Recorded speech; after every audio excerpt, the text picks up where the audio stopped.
Hello everyone. Welcome to Everyday English.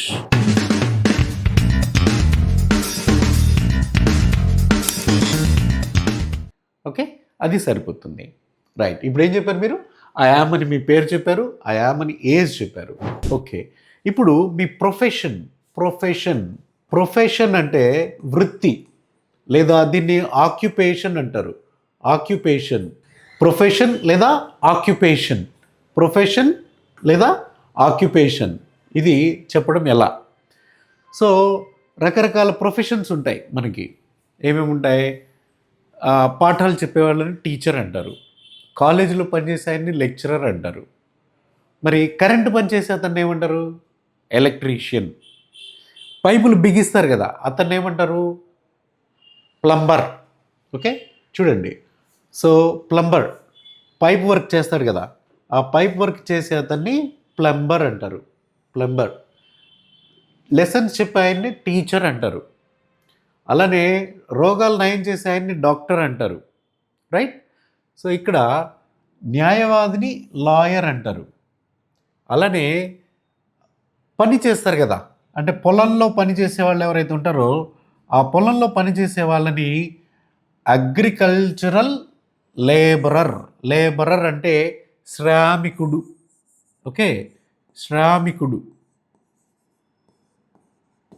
శ్రమ చేసేవాళ్ళు ఎవరైనా సరే, అది పొలంలో పనిచేస్తే అగ్రికల్చరల్ లేబరర్, లేకపోతే పనులు ఉంటాయి, ఇల్లు కట్టే పనులు ఉంటాయి కదా, అప్పుడు construction labourer, building labourer, construction labourer అనొచ్చు అనమాట. కన్స్ట్రక్షన్ లేబరర్ లేదా బిల్డింగ్ లేబరర్. లేబర్ అంటే శ్రమ, అది తిట్టు తక్కువ మాట కాదు, చాలా గొప్ప మాట. శ్రమ అనేది చాలా గొప్ప మాట. శ్రమ చేసే వ్యక్తిని లేబరర్ అంటారు. ఇది చాలా గౌరవనీయమైన మాట. Labourer, agricultural labourer, construction labourer, industrial labourer. Industries అంటే పరిశ్రమ, ఏదైనా ఫ్యాక్టరీస్లో పనిచేస్తే ఇండస్ట్రియల్ లేబరర్. ఓకే, అలా అనమాట. లేదా వర్కర్. వర్కర్ అనే మాటకి కరెక్ట్ మాట లేబరర్ అనమాట, worker. Okay, so next auto నడిపితే auto driver, car driver, cab driver. Right. అలానే కరెంటు పనిచేస్తే ఎలక్ట్రీషియన్. ఇక్కడ మనకి శ్యామ్ ఉన్నారు, ఆయన ఏం చేస్తాడు? News editor. ఓకే, ఇంకొక ఆయన కెమెరామెన్, ఇంకొక ఆయన యాక్టర్, అలా అనమాట. సో వాళ్ళ వృత్తి గురించి ఎవరికి వాళ్ళు చెప్పాలంటే ఎలా చెప్పొచ్చు అంటే ఐ యామ్, ఇది కంపల్సరీ కదా, I am.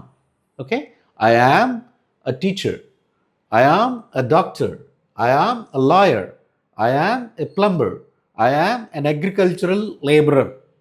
Okay, I am లేదా field worker. Okay, I am an auto driver, I am a salesmen, I am a CEO, chief executive officer, I am an engineer, I am a student. Okay, అదే student అయితే ఏం చెప్పొచ్చు? I am a student, I am a student. Right. So news editor, ఇలా అనమాట. తర్వాత అంటే మన పేరు చెప్పాం, ఏజ్ చెప్పాం, మనం ఏం పని చేస్తున్నామో చెప్పాం. చెప్పిన తర్వాత మన రకరకాల స్థితుల గురించి, అంటే నేను సంతోషంగా ఉన్నాను, నేను బాధగా ఉన్నాను, నేను హ్యాపీగా ఉన్నాను, ఇలానే నేను చాలా బిజీగా ఉన్నాను, తర్వాత ఇలాంటి విషయాలు చెప్పేటప్పుడు సేమ్ ఇదే స్ట్రక్చర్ యూజ్ చేయొచ్చు. ఐ యామ్, నేను ఎలా ఉన్నాను? ఐ యామ్ హ్యాపీ, నేను సంతోషంగా ఉన్నాను, ఐ యామ్ హ్యాపీ. అలానే నేను చాలా బిజీగా ఉన్నానని చెప్పాలనుకోండి, I am busy, I am busy. నాకు చాలా ఆకలిగా ఉంది, నేను ఆకలితో ఉన్నాను, ఐ యామ్ హంగ్రీ. మరి దానికి ఆపోజిట్ ఏంటి? నాకు కడుపు నిండా ఉందంటే I am full. I am full అంటే చాలు, I am full. Right. So అలానే బాధగా ఉన్నాను, ఐఎమ్ సాడ్. సిద్ధంగా ఉన్నాను, ఐఎమ్ రెడీ. ఓకే, నేను లేట్ అయ్యాను, ఐఎమ్ లేట్. ఓకే, నేను చాలా ఫ్రెండ్లీగా ఉంటాను, ఐఎమ్ ఫ్రెండ్లీ. రైట్. సో ఇలా నీ స్థితి గురించి చెప్పొచ్చు. ఒక్కసారి మనం రీక్యాప్చులేట్ చేసుకుందాం. మన గురించి మనము మన పేరు, మన వయసు, మన ప్రొఫెషన్, మన వృత్తి, అలానే మనం ఎలా ఉన్నామో చెప్పాలంటే ఇలా చెప్పొచ్చు. ఈజీగా ఉందా, కష్టంగా ఉందా? ఈజీ, చాలా ఈజీ. చూడండి, I'm Venkat, I'm 50, I'm a teacher, I'm happy because I teach English. I'm happy, so I'm busy too. I'm hungry because it is late hour. I'm sad.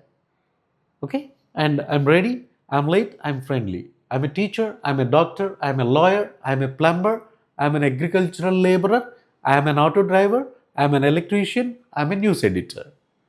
Okay, ఇప్పుడు మీ గురించి ఈ ఈ 1, 2, 3, 4 ఈ 4 డీటెయిల్స్, ఈ 4థ్లో మీరు ఇంకా మీ పొజిషన్ ఏదన్నా యాడ్ చేయాలనుకుంటే కూడా చేయవచ్చు. ఓకే, సో ఈరోజు లెసన్లో మనం ఏం నేర్చుకున్నాం? మన గురించి మనం చెప్పుకోవడంలో బేసిక్లో కొన్ని సెంటెన్సెస్ నేర్చుకున్నాం. ఓకే, సో ఇలానే రేపు ఇంకొక టాపిక్తో మళ్ళీ కలుసుకుందాం. Bye, happy learning.